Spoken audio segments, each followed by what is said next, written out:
interpellé sur tout le processus des enquêtes. Dès que Kilifeu est arrivé à la DIC, de la DIC au parquet, rien ne nous a échappé. Parce que des avocats ont été commis et ils étaient là pendant toutes les auditions. Et je n'ai pas besoin de revenir sur les auditions. Mais ce que je vais dire, la première chose, le premier fait qui nous a marqué dans ce dossier, c'est quoi? C'est qu'au bout des enquêtes, Kilifeu et Simon ont été acheminés au parquet. Quand ils sont arrivés au parquet ce jour-là, je pense que c'était un lundi, un mardi. Au bout de quelques heures, nos avocats ont été informés du fait que le dossier allait passer en flagrant délit le jeudi qui suit. Ce que nous avions accepté, parce que nous estimons quand même qu'il était important que Simon et Kilifeu viennent devant la justice avec leurs avocats pour se défendre, parce qu'ils ont tous les éléments qu'il faut pour se défendre dans ce dossier-là. Mais en un clin d'œil, en un laps de temps, les choses ont changé. Et vous avez vu Kilifeu, qui était parti de la DIC, avec le chef d'accusation de escroquerie, sans escroquer d'ailleurs, parce que personne n'avait fait de plainte pour dire que Kilifeu m'a escroqué. Et certainement, quand ils ont vu ça, ils se sont rendus compte qu'il fallait éviter le Sénégal. En fait, il fallait pas qu'on aille vers un procès historique avec quelqu'un qui est accusé d'escroquerie sans escroquer, sans plainte en escroquerie. Et vous avez vu après toute la batterie de chefs d'accusation qui s'en est suivie. Le même jour, on est parti de flagrant délit à dossier. Le dossier est mis en instruction. Ils ont été mis sous mandat de dépôt. Donc, on a tous suivi ça. Et on a vu aussi que, parce que d'habitude, sur les dossiers en instruction, ce qui fait que c'est long, c'est que le juge d'instruction, parfois, il peut mettre jusqu'à 6 mois pour entendre, en fait, les mises en cause. Pour Kilifeu et Simon, au bout d'un mois, ils ont été entendus. Et quand on les entend sur le fond du dossier, après, il faut tout de suite un procès, ou bien on les met en liberté provisoire du moment où ils présentent les garanties à la justice de pouvoir bénéficier d'une liberté provisoire. Et tout de suite, les avocats de Kilifeu et Simon ont fait le nécessaire pour présenter toutes ces garanties. Kilifeu et Simon sont régulièrement domiciliés à Dakar.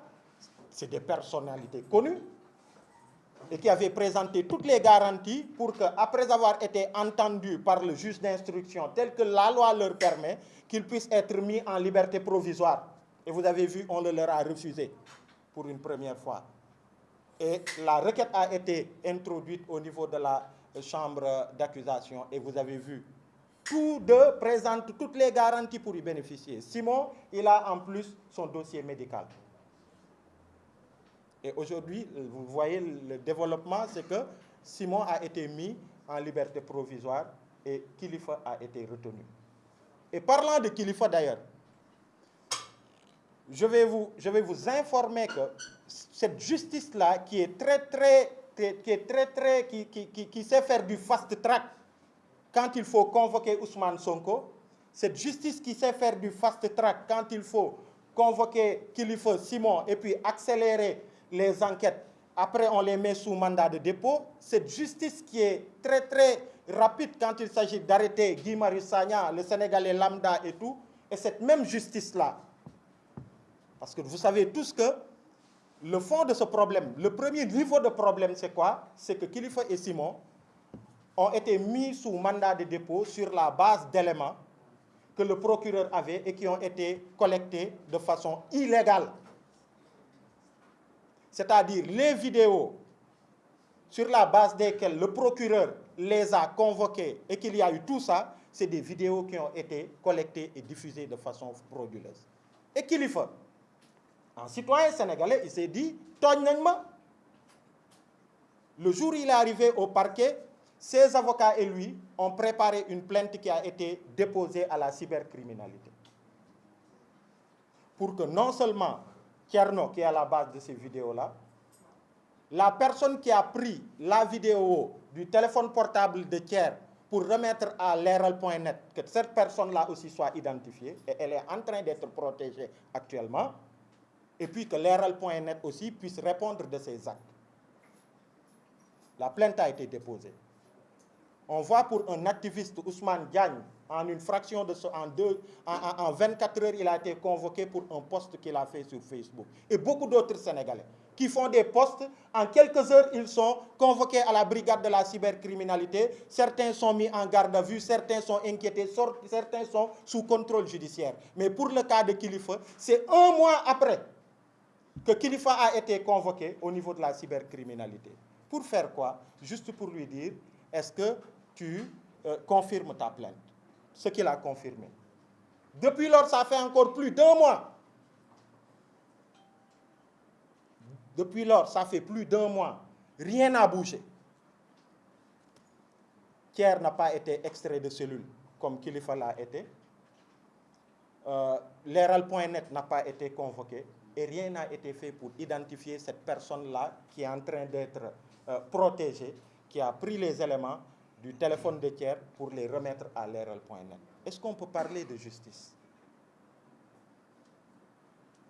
Et l'autre chose, sur le dossier de Kilifeu, justement, aujourd'hui, il est clair, et si vous voyez, Y'en a marre n'avait jamais eu un discours comme ça pendant tout ce dossier-là. On s'est abstenu d'avoir ce genre de discours, le temps de voir ce qui se passe, le temps de voir tout le process et de voir. Mais au bout de tout le process, aujourd'hui, ce dont on se rend compte, c'est que Kilifeu est un citoyen sénégalais. Le juge d'instruction l'a entendu.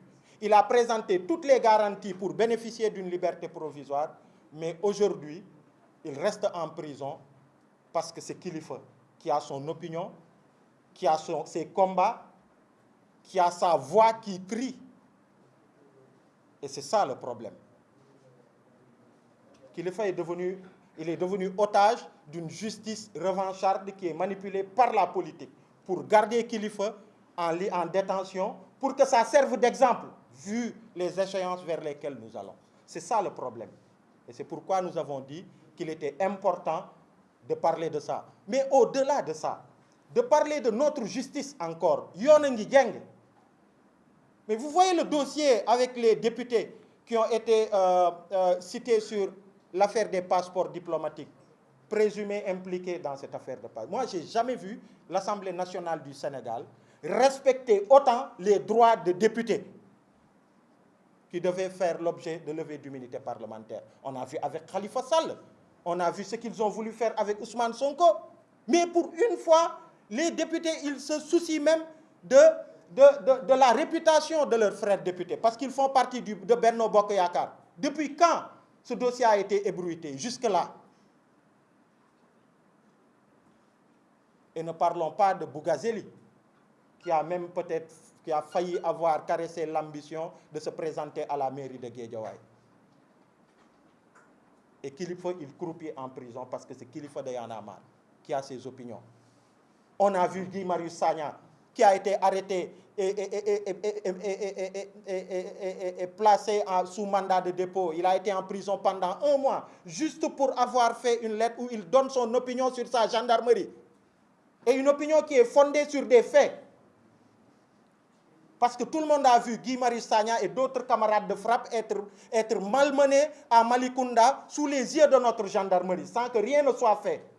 Ils collectent toutes les preuves matérielles, des vidéos et tout. Ils sont allés jusqu'à avoir des noms des individus qui se sont attaqués à eux. Ils ont déposé plainte auprès de la brigade de recherche. Frappe a été entendue. Jusque-là, c'est rangé aux oubliettes. Est-ce qu'on peut parler de justice